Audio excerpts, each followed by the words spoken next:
الكلام اللي احنا بنقوله لغيرنا بينجح ناس وبيدمر ناس. هتقول لي ازاي؟ اقول لك بكل بساطة، لما انت تيجي تقول لحد في الشغل الله ينور على الشغل اللي انت عملته ده، انت عمود المكان هنا، ده انت من غيرك المطعم يقفل، المكان يقفل، المشروع يتهد، الكلام ده كله في ساعتها، ومع انه هو عمل شغل عادي، في ساعتها هو يبدأ يدوس على نفسه في الشغل ويبدأ يشتغل بضمير، ويبدأ يبقى شغال بضمير، ويبقى شغال معاك بكل اتقان، ويبقى مش مستني منك فلوس، يبقى مستني منك الكلمة الحلوة.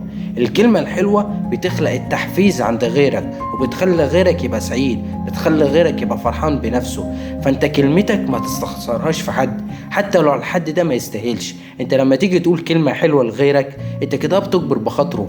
لما انت تيجي تجبر بخاطره، انت المستفاد مش هو. هتقول لي ازاي انا المستفاد؟ ده انا جبرت بخاطره والمفروض هو المستفاد. اقول لك لا، انت المستفاد. يوم ليك ويوم عليك. انت النهارده جبرت بخاطر حد، بكره ربنا هيجبر بخاطرك.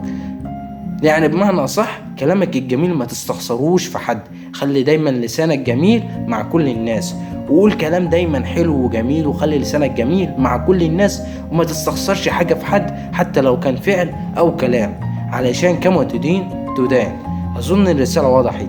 سلام.